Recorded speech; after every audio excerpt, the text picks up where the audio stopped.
Hello, everyone. Welcome back to Ready, Set, Action. I am Kristina Witmer, a marketing veteran. Hi, everyone. I'm Deb Horowitz. I'm a talent. We are so happy to be here. We love these episodes where we get to guide business leaders with actionable tactics for immediate business growth. Thank you to our guest, Virginia Sharp March. She is here with us. She is a leadership and team coach and motivational speaker. She helps business owners and leaders become self aware, confident, and helps them build cohesive teams, boost morale, and enhance efficiency for business success. Welcome, Virginia. Thank you for having me. Yeah, great to have you. Before we jump into questions, why don't you just tell us the best way for people to connect with you if they want, to ask more questions? Certainly. They can reach out to me either on LinkedIn at Virginia Sharp March or on my website, virginiasharpmarch.com. And all my contact information is there. And I always welcome meeting people for virtual coffee or just a discovery call to find out and connect. Awesome. Sounds great. I've been looking forward to this conversation as a business owner myself. The always looking at yourself from another view is so helpful because you get so, siloed into things. So, my first question is really about sort of that default style trap. We all have, when it comes to the DiSC quadrants, we all have sort of this home base. Can you explain why a leader's greatest strength, for example, maybe being decisive or whatever it is, can actually become a productivity killer? Like if they don't learn how to sort of go outside of those boundaries? Certainly. And you're right. We do all have a set point. And when it comes to stress or different situations, we all tend to go back to that. But that doesn't mean that we can flex our muscles in other ways. So the biggest thing when we find that we are going to that set point, and as you mentioned, the D's are dominant. They can be very decisive and direct, very task oriented. If someone finds that they're going back to that, the first thing is self-awareness, is just knowing, okay, what is my set point? Is it that direct decisiveness, a little bit unapologetic, or is it that I personality? It's like, let's just go have a good time. I've got all these ideas. So when we start to have that awareness of where our set point is, we can then pause and try to flex into our other strengths that are needed. That D, they become impatient. That I, they sometimes lack follow through. And that self-awareness to realize that you're doing that can help you pause. Perhaps even at that moment, allow someone else to come into the picture, another leader on your team, and say, you know what, I'm just having a hard time connecting to this point. This project isn't going quite as I expected. Can you give me some insight as to what you're seeing? And being able to have that trust of other people on your team is so important. And along with the awareness of what their strengths are. And so we can lean into the people that are more enthusiastic or more steady and more bringing people in as a team. I spoke to a client one time and he talked about how he was leading meetings, and he was very direct, which meant, let's get to the task at hand, let's follow through. So I guess I need to start asking people, well, how's your weekend? And have a little bit of chit chat to lighten the load. It's like, absolutely. So he had that self-awareness to realize what was happening, that he was jumping too far into the situation without asking for input and just making everyone feel comfortable. So I think that's the biggest thing, is that self-awareness and awareness of others on your team so you can bring them into the situation. Mm-hmm.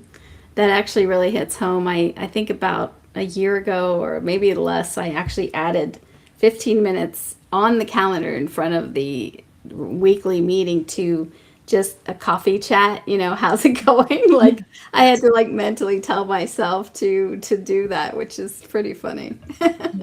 Yeah, it doesn't seem so important to some, because I have worked with clients and they're like, specifically, I'm thinking of someone who's on a nonprofit board. She goes, I'm not necessarily here to make friends, though I'm going to be friendly with everybody. But she realizes that, so she does the same thing. She asks about how people are doing. She follows up when she knows there's concerns. And those touch points and that communication is going to go so far in all the relationships.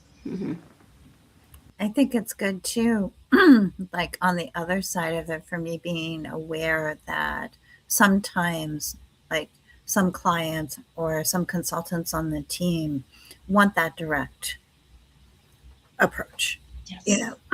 That's what they prefer. They don't want the warm and fuzzy and all of that stuff. They just want to get to the point and get on with their day, right? And so being aware of that too, and being able to change my dynamic. Yes. Absolutely. And let the focus be on them and what they need as opposed to what I need, at that moment. Right. Yeah. Great. And so, there's I think within the DiSC system, there's this thing versus speed versus stability, right? You've got those two different dynamics going on, right? And you've got, I don't even know if everybody really knows what DiSC is. Maybe we should take a moment just to kind of let you tell the audience what that is, because we're going to be starting to talk about D's and I's and all of those sorts of things. So, can you do that? Absolutely. That's a really good point, Deb. So the DiSC personality assessment was created back in the late 1920s, early 1930s by William Marston. And I always love to share two Jeopardy. So one day you're going to be on Jeopardy and you're going to be asked these questions. One is William Marston and his wife created the lie detector test. And he's also the creator of Wonder Woman. How interesting. Really? Yes. Yeah. So I always share that. I just find that very fascinating. But he recognized that there's patterns in how we behave and act. And people are all different, but he would say we're predictably different. He came up with 4 divisions. One is the dominant, the D, as we say, very direct person, task focused. They are outgoing. They are comfortable in a group.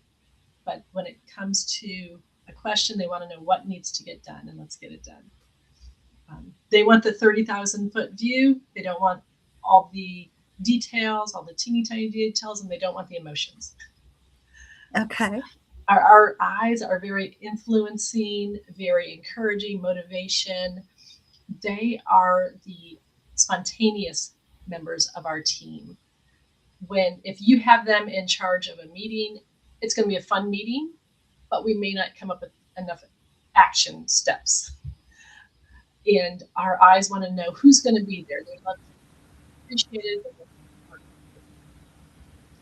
Our S's are our steady, and that's the majority of our population are S's. They like to build consensus. Their question is, how are we going to do it? Because they realize that our time, resources, and our human resources are limited. But when the D's and the I's have these great ideas and they say, go do it, our S's are going to say, okay, so how are we going to do it? Mm-hmm. They're great listeners. They're patient. They are a little bit slower to act, but they will act once they understand the situation. Their biggest fear is confrontation. As I mentioned, the majority of our people are S's, so a lot of conversations that aren't being had. Mm-hmm. And then our C's are compliant. They are very detail-oriented, very organized. They like to a lot of times work on their own. They're reserved, very task-oriented, persistent. They like to be right, and they don't like to be told that they're wrong. Their question is why.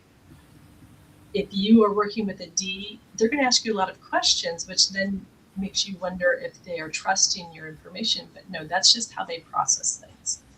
And we all are a bit of everything. Some of them are stronger in one area over the other. Once we're aware of where we're stronger, where we're weaker, we can adapt to whatever situation is there. So I can see you, Deb, as that eye, that encourager and enthusiastic, because you always bring this positive vibe to every Agreed. situation and make everyone feel great. I try. So, all right. So the question at hand is, so you've got the D's and I's that are typically in that fast-paced category, right? Throwing out all of the ideas and all of that. And then you've got the S's and C's that are saying, oh my God, what are we going to do with all of this? And how do we make it happen, right? So they're prioritizing how to move it through the process and everything. So how can a leader use this format, the DiSC format, to manage the tension that's going back and forth between the group? This is a great idea, but we'll never be able to get it accomplished because of X, Y, and Z. And how do you create, as a leader, lead them to like the execution phase? Mm-hmm. Yeah. And I love this question because so many of us we have projects, project management. Maybe a lot of times it's focused around technology because technology is always changing, or maybe it is within our culture because things are adjusting and we're having to restructure the tree or personnel tree. So first thing is the vision, making sure the vision is really clear. To come to the team and say, we're going to make this change, they want to know, well, why are we going to make this change? What's the end game? So when you have the vision, you can recognize where we're at now. And this is great. Let them know what's working, but what's not working. And this is why we're making that change. Keeping everyone as informed as much as possible throughout the process and allowing them different ways to learn about the process.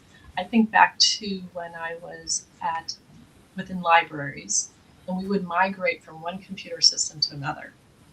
And that's a big thing because librarians, we tend to find a structure. We love the structure. Let's make it work. When I knew a change was coming, I would first make sure my leadership team was in on the ground floor with me, because they had to have buy-in. And that was the vision, was, okay, this is what we're going to be doing. And then I would allow them, whether it be going to another library to see it in action, going to webinars, asking questions, being part of that implementation. That's very important, I believe, in any type of change. So, yes, you may have your D's and I's and they're ready for that change. Let's move forward. This is great. Okay, but we've got the rest of the team to bring in. One might think it will slow down the process. However, you want the process to be successful. And to be successful, you need to have the whole team on board. So going through that vision, what we're going to do, informing everybody, and then asking for input when possible, and having everyone part of the implementation team, then I believe there's going to be better buy-in and moving forward.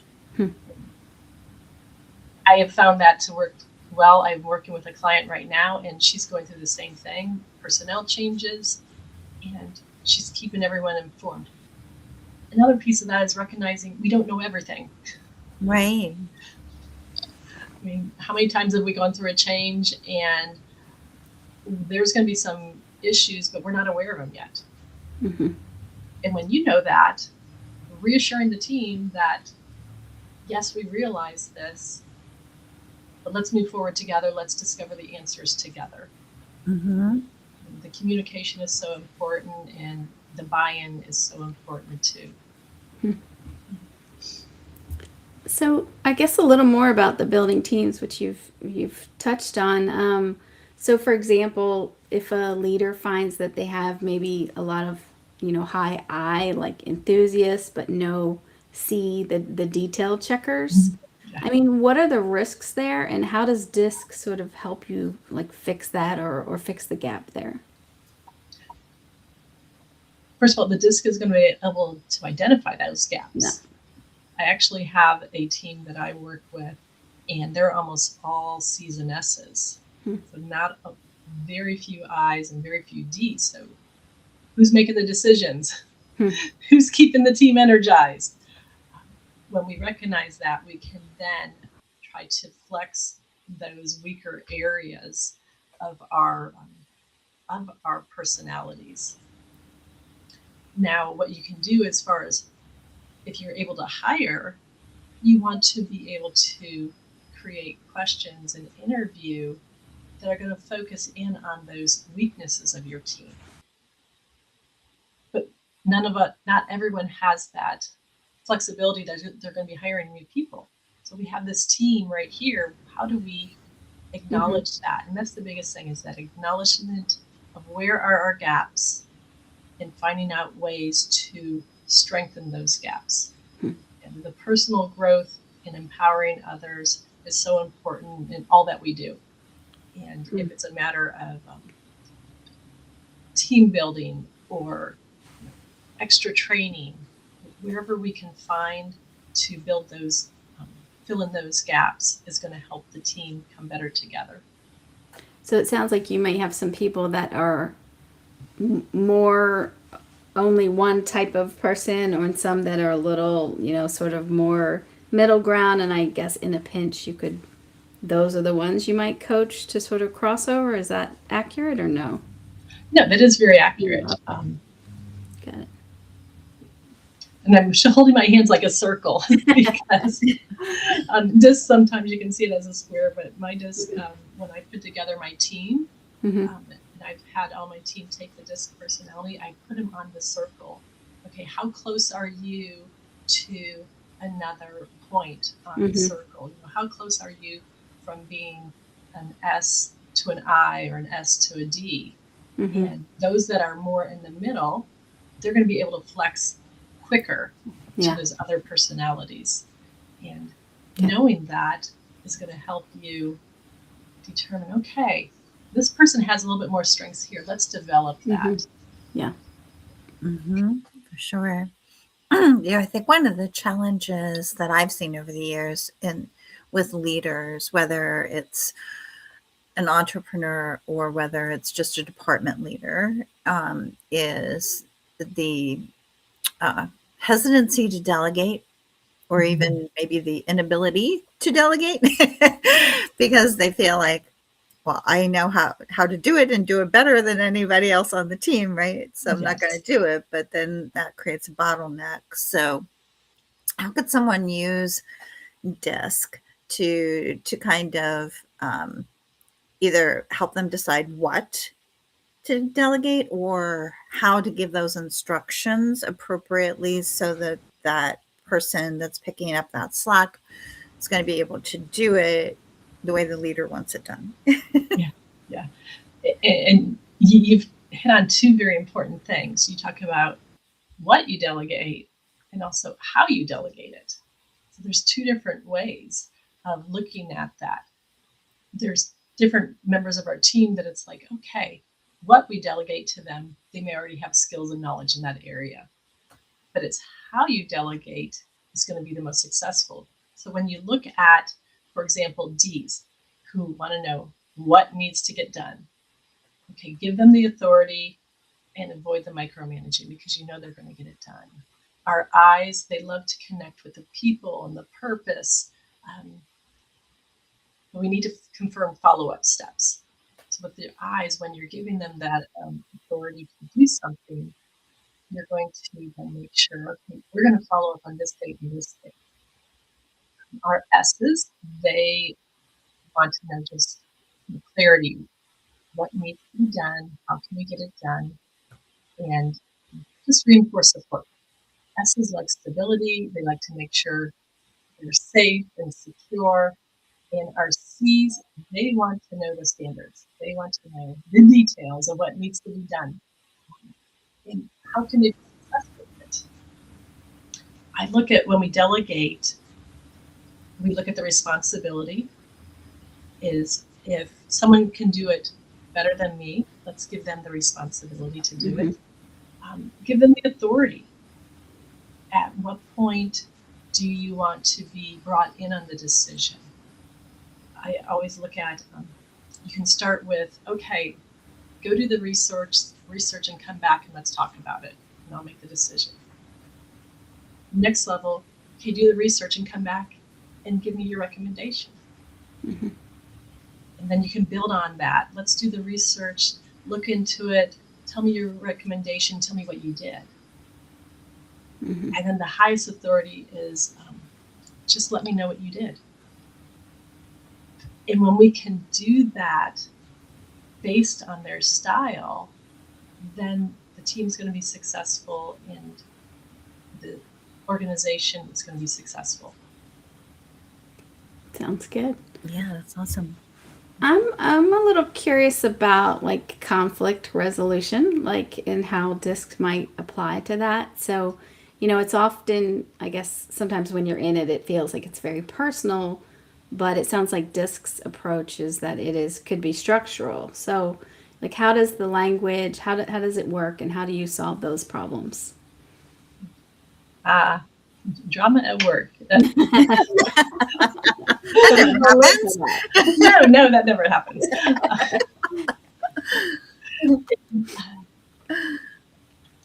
Once again, being aware of your style and how you come at it.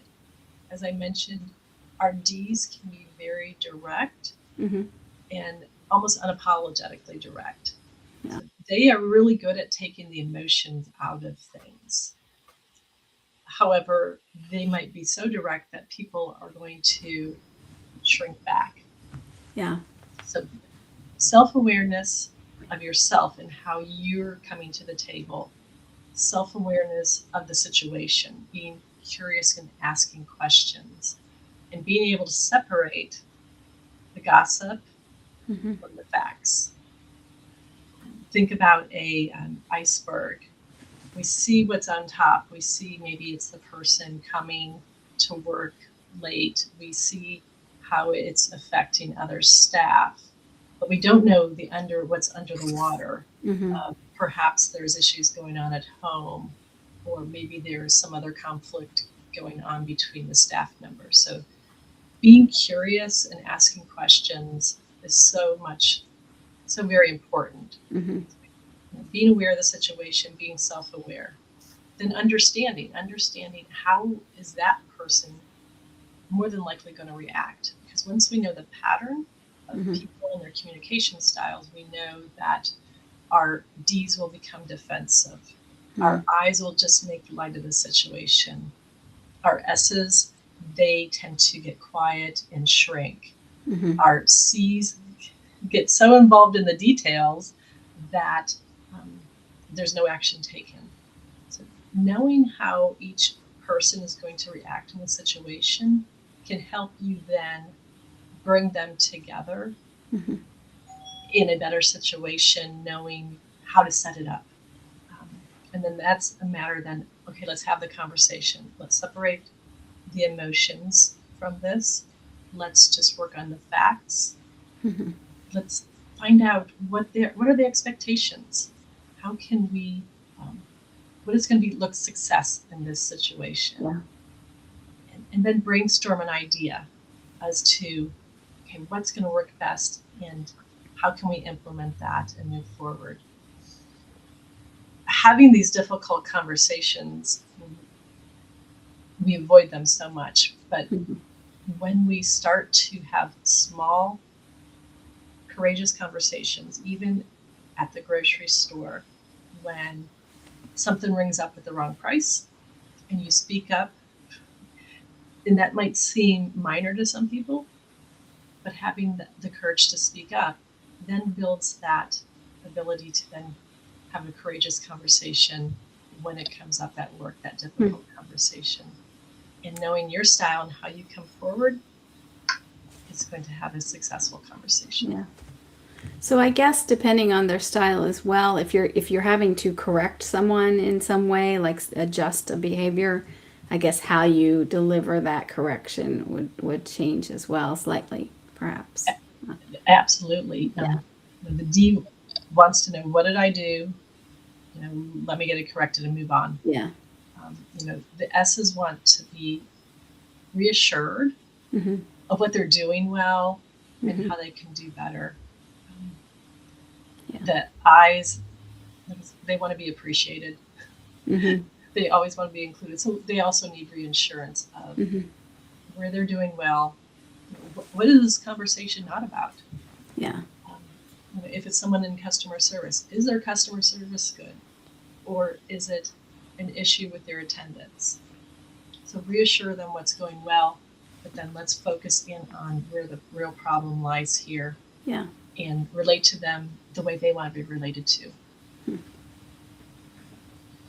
I can see this as as very impactful for teams where not everybody feels heard all of the time. And as a leader, being able to interact with them in a way that is comfortable for them, right?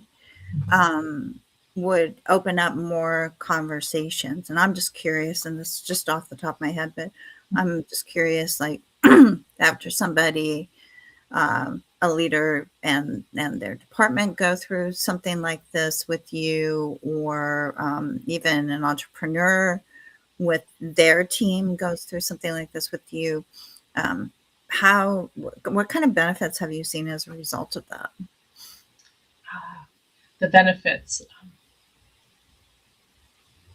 the courage and the confidence grows as an individual. That's a big thing. It's that aha moment. It's like, oh, that's why I behave in this way. That's why I'm slow to take action because I want more details. Or I'm slow to take action because I don't understand what the outcome is going to be. So first there's that aha moment within, the individual. And then they start to look around them and realize, oh, that's why my colleague over here, he asks me a lot of questions. Well, he's a high C. Right. Yeah. Right. And so then you find that they're now better able to communicate with the person, sitting next to them, or the client on the phone. Why is this client calling and asking for all these details, but this other client is like, oh, that's fine, just do it and send me the bill? Yeah. I've seen some talent acquisition teams who have gone through this that actually put their type in their signature lines. Yeah. That's smart. And I think maybe that's because the department wants it reinforced, on an ongoing basis, or maybe it's something that they're rolling out throughout that company. And so they want everybody to kind of be aware going into a conversation, how to approach that person. I thought that was fascinating. Yeah. And you can use it in meetings too. If you know that who your S's are in the teams, because they aren't as confident to speak up all the time or ask the questions. One is to let the whole team know in advance what's on the agenda. This allows someone to prepare. And in a meeting, you can have different ways to ask for input. One is you can have people write it on Post-its. Some people might be more confident writing their thoughts and ideas on a Post-it and then reading from there. You can also set it up so that, okay, Mark is going to speak next on this topic, and I haven't heard from you, Sue, so we're going to come to you next. So that sets them up for success, and they can prepare, their comments. And so knowing your different personalities, I always liked it when I worked within larger teams. You know who your eyes were, the ones who love to go around and talk to everybody. And if there was something important you wanted everyone to know quickly, it's like, I'm going to go tell this person. and the team would know. That's smart. That's really smart. Well, this has been really insightful. We're definitely wrapping up. We're out of time for today, but we covered a lot of really helpful and actionable items. So we appreciate that. Absolutely. For sure. So I just want to say thanks to everyone who's joining and watching the show. We hope you found the Ready, Set, Action episode helpful to you as well. Feel free to post comments in the comment section, and we'll get to those as we can. Thank you again to Virginia. We really appreciate you joining us. And Yes. everyone, don't forget to follow us on LinkedIn or YouTube. You can get alerts for upcoming episodes and also view past events. So take care, everyone. Thanks, everyone. Have a good day. All right, bye.